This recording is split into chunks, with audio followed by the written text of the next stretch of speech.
I went to pick up a new hat from a person who went to Morocco, and it's a beautiful hat that kind of Muslims wear when they pray, and I got it because I'm into jazz. It makes me look like a jazz musician. I would rather be a jazz musician than Muslim. How sad of me. And on my way to this person, I saw a place called Doorways. And it's a clinic, it's a walk-in clinic for people who are going through a mental crisis. And it reminded me of my own experiences with mental crisis. 6 years ago, I was going through a family separation, and I was going through one of the darkest moments of my life, losing my family, losing my wife, losing my kids, losing my home, and losing my identity, myself. It was a very, very difficult time in my life, for sure. And I used to just walk. There's several videos that I recorded during that time. One is called How Not to Survive a Separation. A lot of those walks I put in that video. It was a time when I was contemplating ending my own life on more than one occasion. As I am parked right here on this little bridge that was made in 2015, I remember clearly the day I was lying down on the ground, a broken man. I could no longer cry, I could no longer ask for help. It was the end. I didn't even have strength to end it.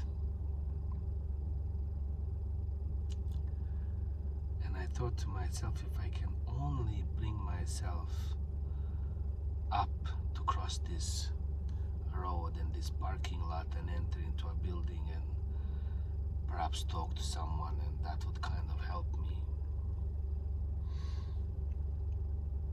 I just had nothing to lose, really. It was the only way I could really help myself.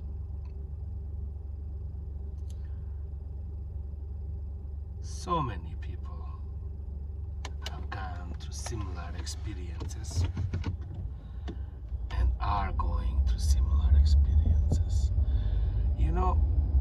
Becoming a new version of yourself, a new person, is not an easy thing. It really isn't.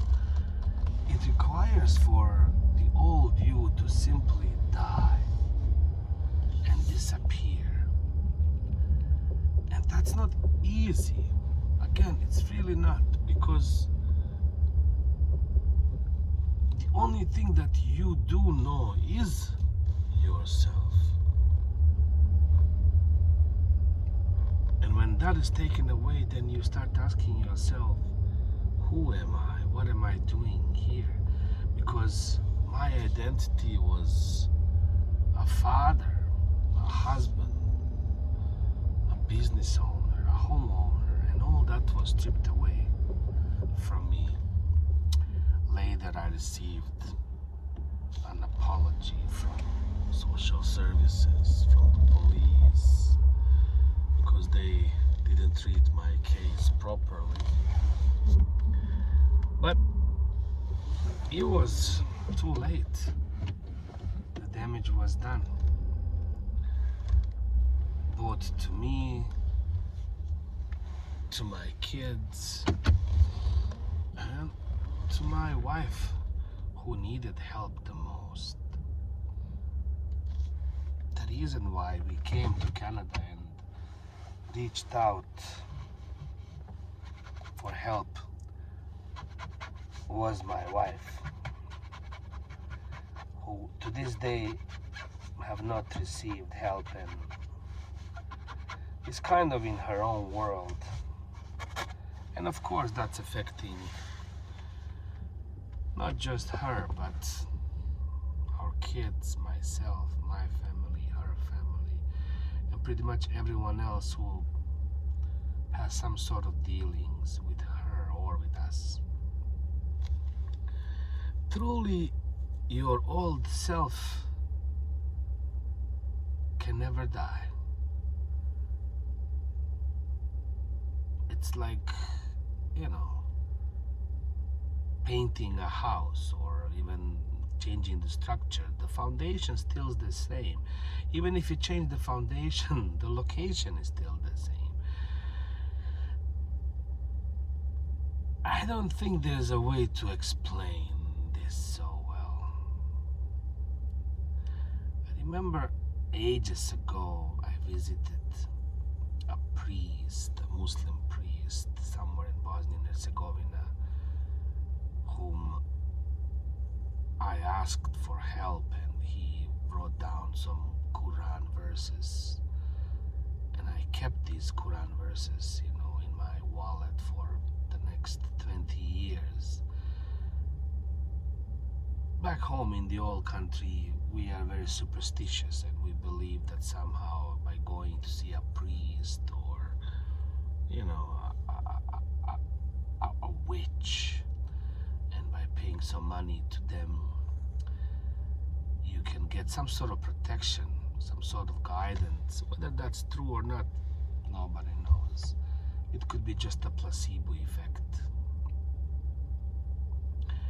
But I carried these verses written on a piece of paper and taped around with Scotch tape for 20 years in my wallet as a good omen.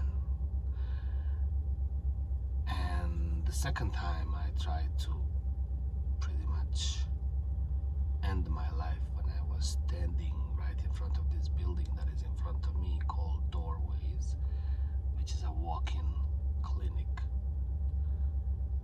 I took out that paper, unrolled it, and threw it into that small river that goes under that bridge that was made in 2015. And just by crossing that bridge, all that came back to me. It was a divorce from my own reality, a divorce from my own beliefs. I believe I stopped being Muslim in that moment. God has always been with me, and God is still with me. But I don't think that God is Muslim or Christian or Buddhist.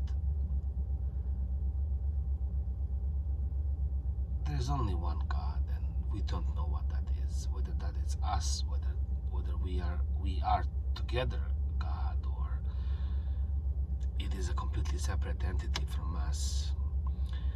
That remains to be seen, and that in essence is the meaning of life. Not knowing, that blind faith that we have, because none of us truly have the answers. Some know more than others, much more, but none of us have the answers. Today, I'm glad I have survived those moments, and I'm glad I have reached out to these counselors and talked to them, and they have saved me my life. So from me to you, reach out for help, but try to reach out the proper channels. Not every channel, not every venue, not every person can help you, and you really can't burden them. Everybody else is doing their best, hanging on to the threads. So find ways that work for you. Let's do this. Doorways. Right by Kiddie Widdy Lake here in St. John's, Newfoundland. If you're here, go check them out. And if not, find a counseling service near you. It'll do you good. Should be mandatory for everyone.